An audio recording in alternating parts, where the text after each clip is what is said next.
Have you heard the stories? In South Carolina, small villages surrounded by forests hide dark secrets. At night, laughter echoes through the trees. Children vanish. Empty roads become traps. And there's something else. Clowns. They appear out of nowhere.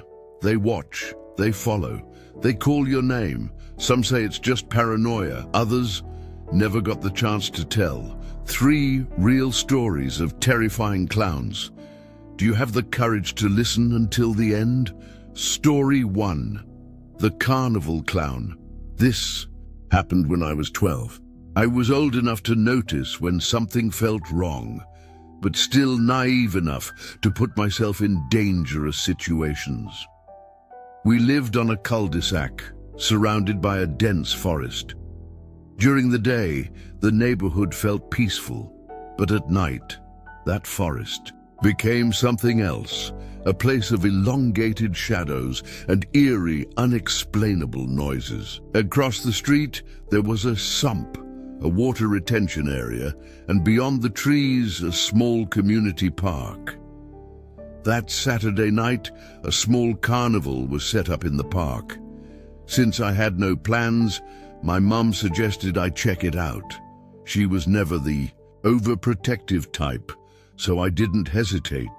I grabbed a flashlight, crossed the forest, and climbed over the chain-link fence that separated the woods from the park.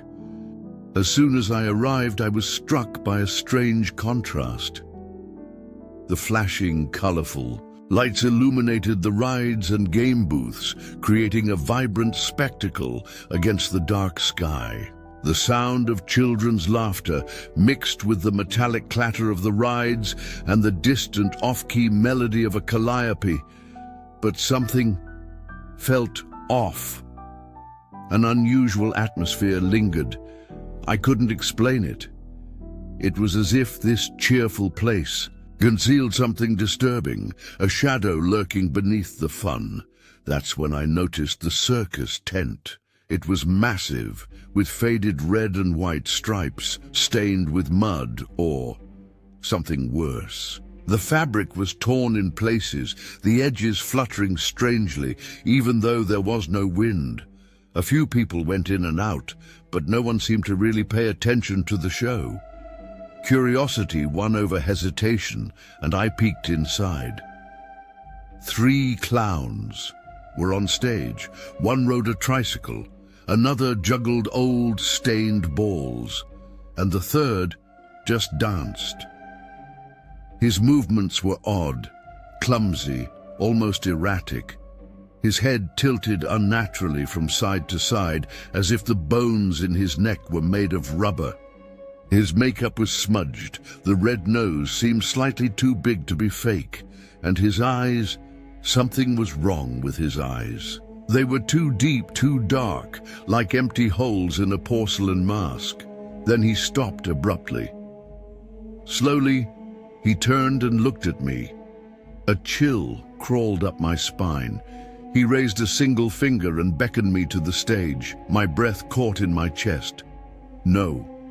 Something inside me screamed no, but I couldn't move. It wasn't until he tilted his head to the side, that eerie painted smile still on his face, that I snapped out of it. I took a step back, then another. Then I turned and hurried away. Time felt strange inside the tent. For a moment, the sounds of the carnival outside seemed distant, as if I were surfacing from underwater. The moment I stepped out, my heart was still pounding. I needed to find someone, needed to distract myself. That's when I spotted a friend at one of the game booths. I spent the next half hour with him, trying to ignore the unease growing inside me. But I still felt eyes watching me. When the carnival started closing, I said goodbye and headed home alone, taking the same path. The forest now felt different. The darkness between the trees was heavier, the branches twisted like skeletal fingers. My flashlight cast unsettling shadows, and each Steps seemed to echo too loudly. That's when I heard something behind me. I stopped abruptly. Slowly I turned. He was there, the same clown from the stage. He stood motionless at the forest's edge. His painted smile contrasted with the emptiness in his eyes. "Do you want to see the backstage of the circus?" His voice was low, hoarse, as if it hadn't been used in years. My blood turned to ice. "No!" I said quickly, taking a step back. He didn't move, but I saw his mouth stretch wider, not into a smile, but something that looked like satisfaction. I took another step back. He still didn't move. Then I turned and walked into the forest. Every muscle in my body screamed to run, but I forced myself to walk fast, trying not to look desperate. Every few seconds I glanced back. He was still there, standing, motionless, still watching me. My heartbeat thundered in my ears. Then, just when I thought I was far enough that he couldn't follow me anymore, I heard it. Footsteps running towards me. My body reacted before my mind could process it. I ran. Branches scraped my skin. My flashlight trembled in my hand. My lungs burned. Then I heard it. A laugh, high-pitched, sharp, a distorted laugh like a broken toy. I risked a glance over my shoulder. The flashlight's beam caught a glimpse of his face, but now the makeup was smeared, dripping as if it were melting wax. His eyes, God, his eyes, they were completely black. A scream got caught in my throat. That's when I made the only decision I could. I threw the flashlight at him. The light spun through the air before hitting the ground and going out. In the instant darkness swallowed us, I ran faster than I ever had in my life. I could still hear him. He was still behind me. But then, the moment my street appeared between the trees, the sound stopped. No footsteps, no laughter, nothing. I dashed across the street and into my house, locking the door behind me. My mom asked why I was so out of breath. I just shook my head, unable to explain. Later that night, lying in bed, I tried to convince myself it had all been a hallucination, a trick of my imagination. But then something made me freeze. Outside, from the silent street, a muffled laugh. And this time it was even closer. Você disse. Story 2. The Clown. At the fair, I've always been afraid of clowns. For as long as I can remember, those colorful, smiling figures never seemed fun to me. When I was 5, I saw a clown at a fair for the first time. He didn't do much, just smiled at me. But something about that smile froze me in place. It was too wide, too forced. Since then, I never trusted them. And that night, when I was 14, I realized my fear was never irrational. It was a cold Tuesday night in November. My parents were out of town, my siblings weren't home either, and I was alone. A friend, Brian, called and asked if I wanted to go to the fair a few blocks away. I hated fairs, but I hated being alone at night even more. So I said yes. The fair was set up in an empty parking lot, flickering lights illuminating rusty rides and game booths. The air smelled of popcorn, old oil, and a faint metallic scent I couldn't quite place. We walked around, played a few games, talked. I tried to ignore the unease creeping inside me. Then I saw him. Between two booths near the edge of the parking lot, a clown stood still. He wasn't entertaining kids. He wasn't performing. He was just there. He wore a filthy red and yellow suit, and his face was covered in pale, cracked makeup. His painted smile was wide, but his real lips never moved. What disturbed me most were his eyes. Unlike the other clowns at the fair, his were dull, sunken, completely lifeless. He lifted a hand and waved, but the gesture was slow, awkward, like he was hesitating or testing my reaction. Brian noticed and let out a nervous chuckle. "Dude, that's weird." I nodded, unable to speak. Then the clown raised his other hand, not to wave, but to point, directly at us. My stomach turned. This wasn't normal. "Let's go," I muttered. Brian didn't argue. He just turned with me, and we walked toward the exit.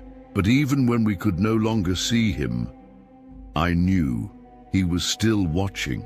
Footsteps. In the night, the streets were quiet, lit only by a few flickering streetlights. The cold had deepened since we left the fair, and that's when I heard it. Footsteps, soft but steady. I stopped, and Brian did too. We turned around. Nothing. The streets were empty. We exchanged a glance and kept walking. Then the footsteps returned. Stopped again. This time, complete silence. Brian exhaled sharply. "This is getting weird," I agreed. But I didn't want to show how terrified I really was. We walked faster. Now the footsteps matched our pace. We turned a corner and ducked behind a parked car. We waited. Nothing. Maybe we were imagining things. And then we heard it. A faint sound. A rattle. That distinct, childish noise. Coming from somewhere behind us. My blood ran cold. I looked at Brian. He was just as pale as I was. "Move," I whispered. We started walking again, this time faster. We turned another corner, and finally, I saw my house. I stopped at the door, fumbling for my keys. That's when Brian grabbed my arm. "Don't move." My heart stopped for a second. I followed his gaze. In the neighbor's bushes, half hidden in the dark leaves, the clown. He was crouched, hunched like an animal about to pounce, and he was staring straight at us. My breath hitched, then slowly. He stood up. His movements were unnatural, clumsy, like he was still learning how to use his own body. And then he started walking toward us. The rattle sounded again. My hand shook as I tried to fit the key into the lock. "Hurry up!" Brian whispered urgently. My palms were sweaty, the key slipping in my grip. The clown didn't run. He just walked, slowly. But each step felt longer, more precise. My heartbeat pounded in my ears. Then the key turned. We rushed inside and slammed the door, locking it instantly. We pressed our backs against it, struggling to catch our breath. The silence outside was deafening. We crept toward my brother's bedroom window. Carefully, we pulled back the curtain. He was there, standing in the middle of the driveway. He saw us. He didn't need to speak. His painted smile said it all. We dropped the curtain. We sat on the floor, barely breathing. The seconds stretched into minutes. Then we heard it. A faint noise.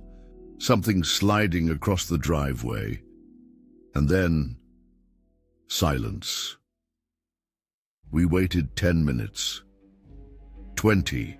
30, no knocks, no sounds. When we finally got the courage to look again, he was gone. An ending that never ended. I stayed awake all night. Every little sound made me hold my breath. When morning finally came, I told myself it was over. But then, as I stepped outside to go to school, something made me stop. There, in the middle of the driveway, a baby rattle, that same sound we had heard on the street. I swallowed hard. I looked around, searching for any sign of him. Nothing, but deep down I knew. Wherever he was still watching. Você diz? Story 3. The clown cult. Have you heard the stories? The clowns in the forests, the children who disappear, the laughter that echoes in the dead of night. I heard them, and I should have believed them. because I was one of the first victims. And I barely avoided becoming the last. I'm 14 years old and live in a small town in South Carolina with only 150 residents. Here, everyone knows everyone. Last summer, I got a temporary job at a lumber yard on the edge of town. The work was simple and the pay was good. The problem was the schedule. I finished late at night and had to walk home along a long stretch of deserted road. The road was lined with dense trees, forming a dark tunnel where the streetlights barely reached. Walking there always made me uneasy, but I'd gotten used to it. That night, however, something felt different. The silence was deeper. The wind didn't blow. Even the crickets were quiet. And then I heard it. Laughter. Low, shrill, like a thin thread of sound slipping through the still air. I stopped immediately. I looked around, but all I saw was the empty road and the darkness of the forest. I quickened my pace, telling myself it was just my imagination. But the feeling that I wasn't alone stayed with me, and the next day I had proof, the first sign. The morning seemed normal. The sun lit up the sleepy town, washing away the unease of the previous night. But on my way to work, I saw something strange in the middle of the road. A clown nose, red, rubber, worn at the edges. I stopped, looked around. Nothing. But that shouldn't have been there. Hesitantly, I bent down and picked it up. It was sticky to the touch, as if someone had held onto it for too long. A chill ran down my spine. I took it with me, though I didn't know why. Maybe to prove to myself that it was nothing, but I was wrong. Taking it was the worst mistake of my life. That night, I finished my shift at 9:30 p.m. and started my walk home. The road was even darker than before, and soon I realized I wasn't alone. A few meters ahead, a figure stood in the middle of the road. I froze. It was hard to tell in the dark, but it looked like a deer. Then it moved, not to run, but to stand up. The silhouette straightened, revealing it wasn't an animal, it was a man or something like one. He wore loose, dirty clothes, and his head hung to the side in a strange way. My heart pounded. I took a step back, and that's when I heard footsteps behind me. I froze. Before I could turn, a voice echoed in the night. "Hey, you have something of mine." I need it back, my muscles locked. Slowly, I turned, my flashlight trembling in my hand.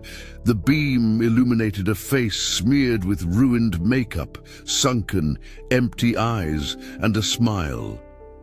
"If you don't have my nose." His voice was slow, savoring every word. "I'll have to take yours." Then from behind his back he pulled something, a machete. The blade glinted in the shaky light. My body reacted before my brain processed the danger. I ran. The hunt, his footsteps were heavy, uneven, but fast. With every heartbeat he got closer. I heard the machete dragging against the asphalt, and then the laughter, loud, distorted, a sound that did not belong to a human. My vision blurred. My lungs burned. My feet barely touched the ground. The road stretched endlessly before me. But then, headlights. A truck was coming. I screamed, waving frantically. The brakes screeched. The driver jumped out. "Hey, kid, what?" I turned back. The clown was gone. The road was empty. Only the rumble of the truck's engine filled the silence. The mystery wasn't over. The driver took me home. He asked if I was okay, if I wanted to call the police. I said yes. But what could they do? A clown chased me with a machete and vanished into thin air. They found nothing, no footprints, no evidence, only one thing. Something left in the road. The clown nose, the same one I had picked up that morning, but now it didn't feel like rubber anymore. It felt like skin. Since that night, I never walk alone. But sometimes, in the dead of night when the world is silent, I hear it, laughter, distant but getting closer. Now tell me, what if it were you? Would you have escaped? Or would you still be trapped in the dark, hearing footsteps creeping nearer? If this story sent chills down your spine, leave a like so more people can discover these accounts. Comment below. Do you think these clowns are just people or something much worse? And if you still have the courage, subscribe to the channel. But be careful, next time you're alone at night, maybe you'll hear the laughter too.